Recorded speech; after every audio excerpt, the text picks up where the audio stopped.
I'm here in Nabisala with this amazing and brave girl, Janna Jihad. Janna, would you introduce yourself and say something about Nabisala? Of course. So my name is Janna Jihad. I'm 16 years old. I live here in the village of Nabi Saleh in Palestine. I'm a journalist and an advocate for Palestinian children's rights around the world. And I live here in Nabi Saleh, which is an extremely small village in the occupied West Bank in Palestine. About only 500 people live here. But Palestine has Nabi Saleh has a huge history resisting the Israeli occupation since the very beginning of the occupation of Palestine. I was born and I lived in Nabi Saleh my whole life. So I was also born to an activist family here in Nabi Saleh. So my whole life I've been told about stories of the Israeli occupation raiding our houses and stealing our property. My grandpa being deported out of Palestine to Jordan just because of his activism and him trying to serve his country and his people. So from the very beginning of my life, I was born in 2006. And then, a couple years later, in 2009, in Nabi Saleh, Palestinians started to do and organize their weekly protests every Friday in order to, stand up for the Israeli settlement that was expanding Halmish. It's an illegal Israeli settlement that was built on our land. It would start expanding all the time by them stealing more property, stealing more resources, and at a certain point, they took over our main water resource, which is the Ain al-Qus, or the Rainbow Spring, actually. And that meant that we, the people of Nabi Saleh, would only get up to 12 hours of water a week, while the Israeli settlers that are living illegally on our lands and stealing our resources get 24 hours of water a day and have to pay we would have to pay triple the prices of water they would have to pay. So we tried to organize protests to stand up for that, stand up for the checkpoint that are built on the entrances of our village that restrict our movement, stand up for the killing of our people. So we started these demonstrations in 2009. I was only 3 years old. My whole entire family would go onto these demonstrations where people would just walk down the main street, chant, hold flags. And then the Israeli occupation forces, of course, would be in the village every single Friday from like 6 a.m. till 8 p.m. or something around that, and would suppress the protesters with every single possible way that they could possibly suppress these protesters. They would use weapons, they would use gas canisters, bullets, live ammunitions, and they had so many different types of weapons that were also illegal in the world for use against protesters. And my house is the very first house in the village here in Nabi Saleh. So the Israeli occupation forces would stand very close to my house. So all the time, I was a very scared child. I would stay in the house with my grandma. My parents and my cousins would go to the protests and then march down the street, which is right in front of my house. And me and my grandma, I would be always so scared for her because she is an old lady. We would always fill buckets of water and put them under every single window in the house just in case a gas canister gets shot on our windows, breaks into our houses, because so many times the Israeli occupation forces would actually target houses and break windows, and so many houses were actually burnt due to the fact of them targeting our houses. So we would fill buckets of water, we would try to do whatever we can in order to stay protected, but we are not even safe in our houses because the Israeli occupation forces all the time would come and raid our houses for no reason, raid our houses, arrest our people, injure our children. And a couple years after that, I started attending the protests after actually one Friday. The protest would start at 12 p.m. here in Nabi Saleh every Friday, and then it would literally continue till the very evening. So at a certain point, I think it was 5 p.m. or something, me and my friends just went to the mountain, which is like a close area here in Nabi Saleh. So we were just picking flowers or playing or doing something, and we heard someone saying it was the time where the Israeli forces were supposed to leave the village. So we heard someone screaming that someone got injured on the street, and that mountain falls right on the main street. So we ran down the mountain to see that Israeli jeeps were passing by, and they shot our cousin Mustafa. And it was, the first time I witnessed the murder of my family member. We saw Mustafa getting literally his last breaths. We saw the gas canister that was shot into his skull. It was a very traumatizing experience for us. And the Friday after that, it was the first time for me to actually stand up for the Israeli forces that were right next to my house. And it was the first time I actually went to a protest. So yeah, I started going to these protests, and then fast forward to when I was 7 years old. It was, I also witnessed my other uncle Rushdie get murdered when I was 6. So that was, in 2011 and 2012.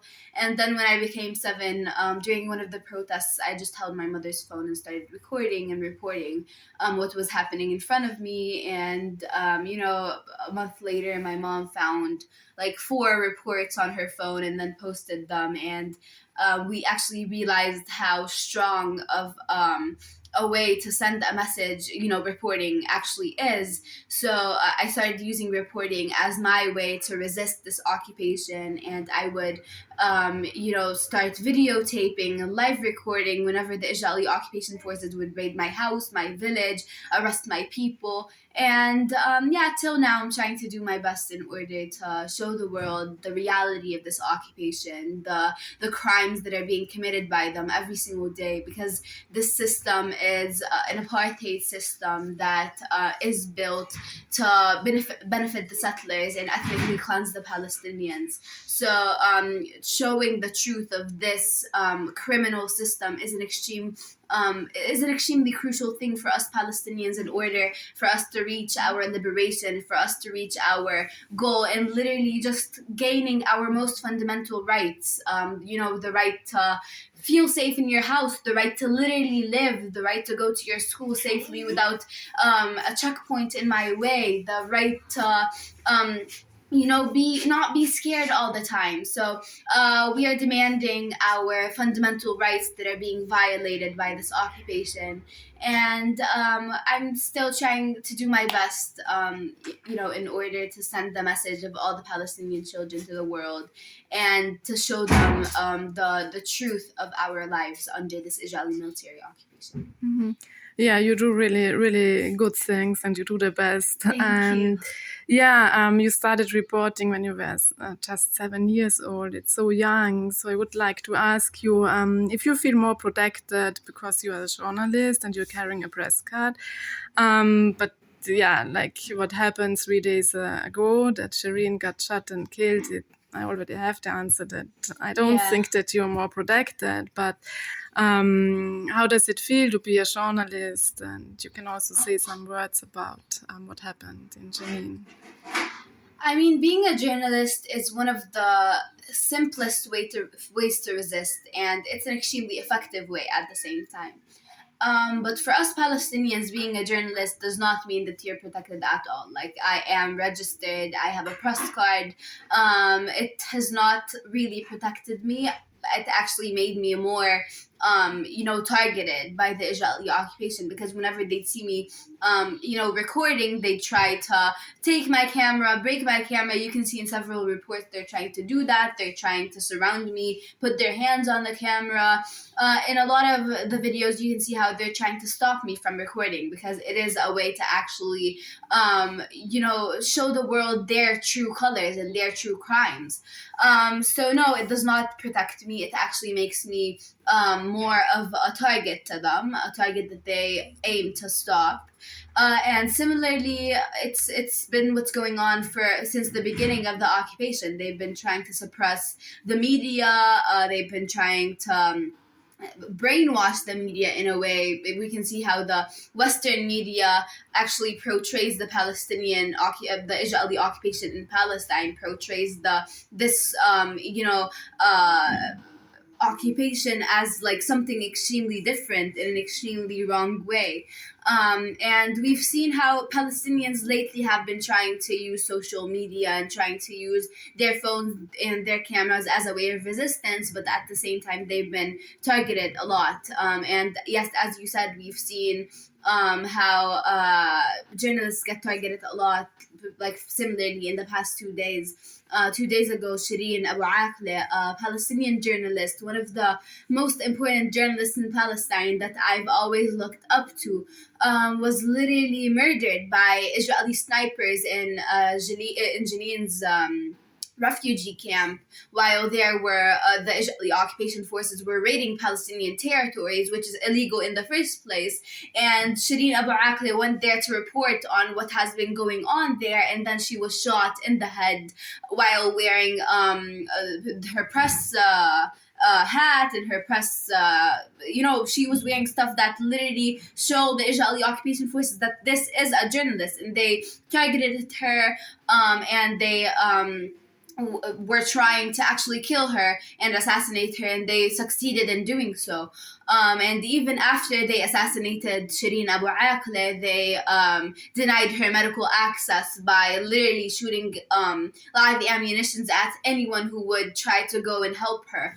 And it's not a very different thing from what the Israeli occupation forces do all the time since the beginning of the 2000s, since the year 2000. I think about 55 Palestinian journalists were assassinated. The Israeli occupation assassinates doctors, assassinates children, students, journalists. Everyone as long as you're Palestinian, as long as you're resisting this occupation, you are a target for them, and they would try to stop you from, resisting them in any way they could possibly do that. So, no, journalism actually makes you more of a target than it actually protects you here in Palestine. Yeah, it's pretty sad. How did the occupation affected you when you have been a child, and do you have the feeling that you missed something in your childhood? Of course, the Israeli occupation, as Palestinians, it literally affects you from every single aspect you could possibly imagine. And, growing up here in Palestine, being a child who've lived my whole entire life here in Nabi Saleh, the Israeli occupation affected my childhood. Like, I don't consider myself as a person who has lived their childhood. My rights throughout my whole entire childhood were violated. My childhood by itself was violated, because if I want to look back at how I actually lived this childhood, I would still, of course, I would usually wake up on the sounds of gas canisters bombing near my window during the Israeli military night raids, where they would raid the village and start shooting gas canisters at houses, at people, actually raid houses where we would wake up on the sounds of Israeli soldiers trying to break into our house or have broken into our house, and they're putting their weapons on our heads, forcing us to wake up. So this is the usual routine for me to wake up, and then it is a very traumatizing experience. They usually come like at 3 a.m. and then you're not able to sleep after that. So I'm usually awake till I have to, around 6 a.m. where I'd have to start getting ready to go to school. I get ready, and then I go to school. On my way to school, I am faced with Israeli checkpoints on my way, and they're not actual checkpoints where they check your ID and then let you go. Israeli military checkpoints on the entrances of Palestinian villages are literally blockades, where they just put a gate, like similarly on the entrance of Nabi Saleh, there's a gate where they close it, and there are not even any soldiers on that checkpoint. It's just a blockade. The street is closed. You're not allowed to go in.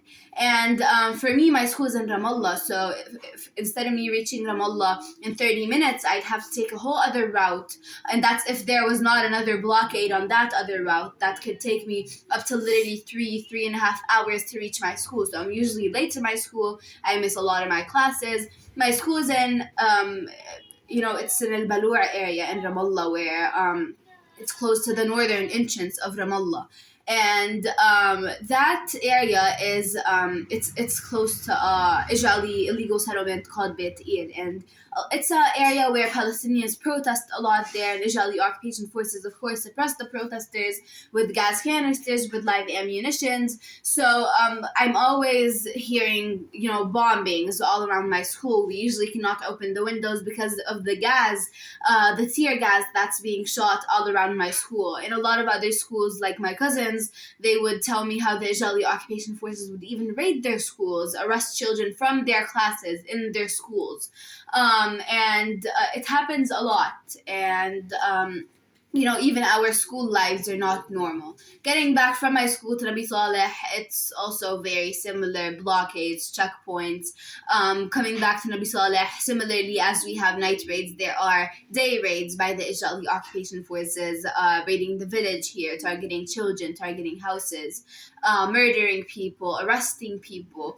So it's not like I could actually concentrate if I want to study. Usually when I love playing soccer. Whenever I would go to the street, try to play soccer with my friends and my cousins, if an Israeli soldier sees us playing soccer in the street, they'd start shooting gas canisters at us.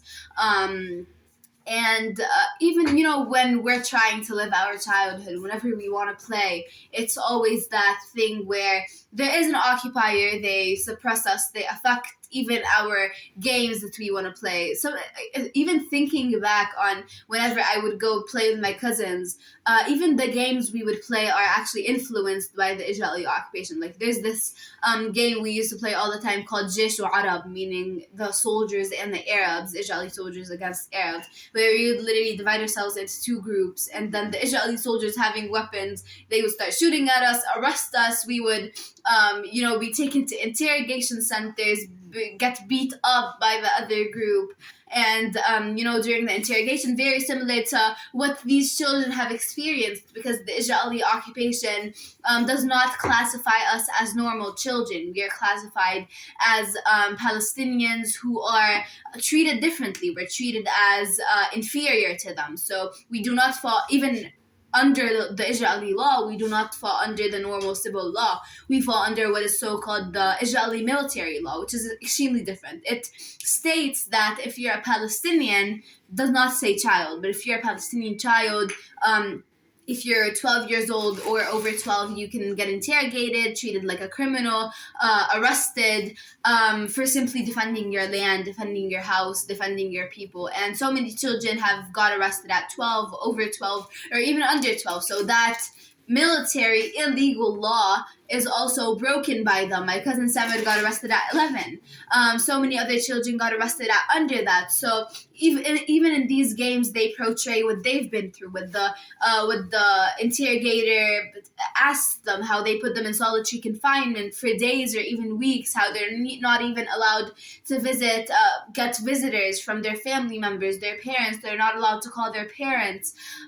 So it is a way to portray reality, and the occupation is an occupation of our land, an occupation of our dreams. We cannot dream any further. There are limitations to everything, limitations to our dream, limitations to our futures, limitations to our lives. So yeah, with this occupation continuing, it means that our lives can never be normal. So for our lives to be normal, for our children to live a normal childhood, the occupation must come to an end, and Palestine must be free for us to, live a normal, decent life like any other child around the world. Yeah.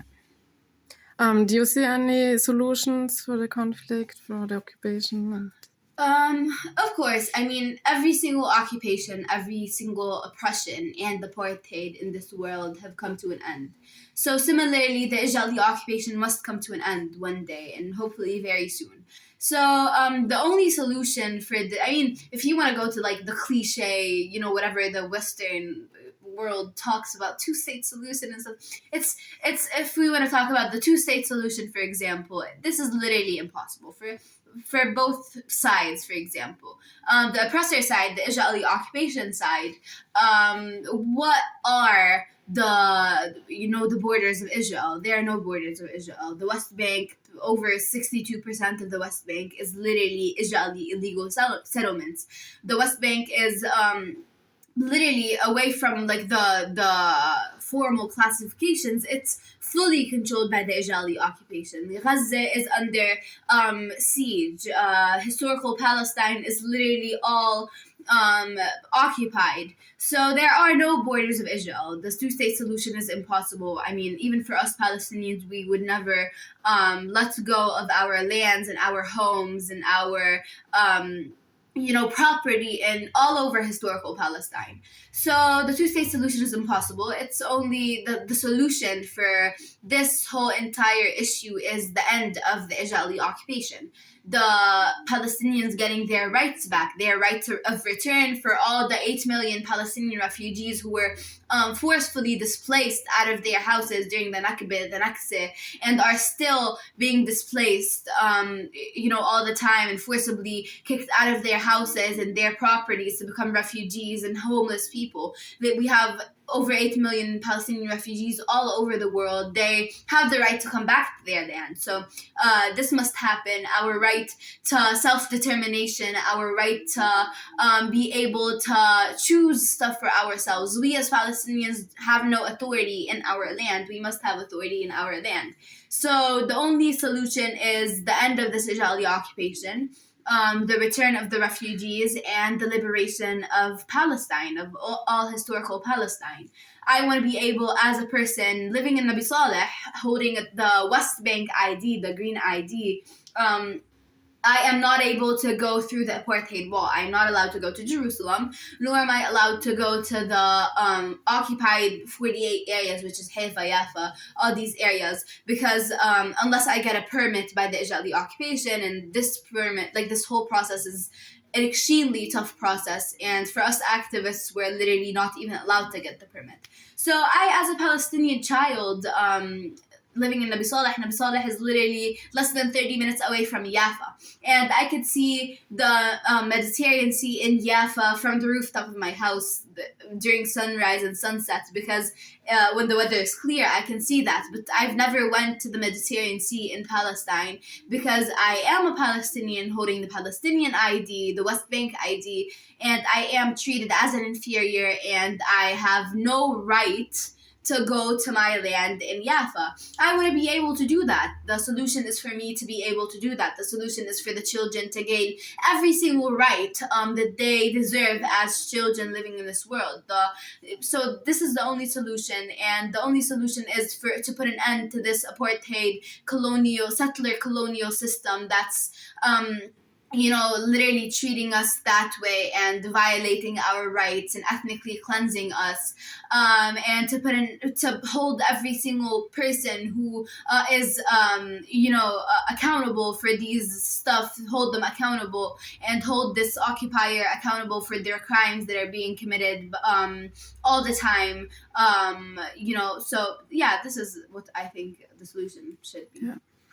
Yeah, I really hope that it will come to an end really soon, and hopefully that Palestine will be free as soon as possible. Inshallah. May you tell us, what would you like to tell the people outside from Palestine? How can we support? What is the best way to support Palestine?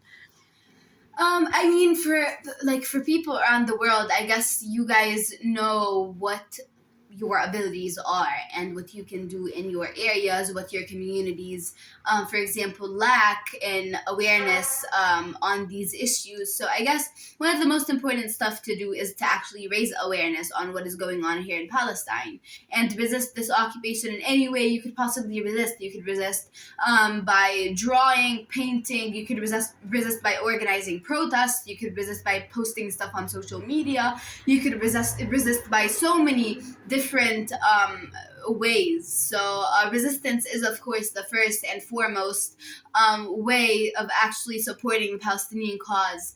But I guess, this apartheid system and this injustice that is happening in Palestine is, of course, linked to all forms of injustices that are happening in the world. It's linked to capitalism, it's linked to world hunger, it's linked to the wars that are happening all over the world. So putting an end to any form of injustice in the world is also contributing to putting an end to the injustice and to the settler colonial Israeli occupation here in Palestine.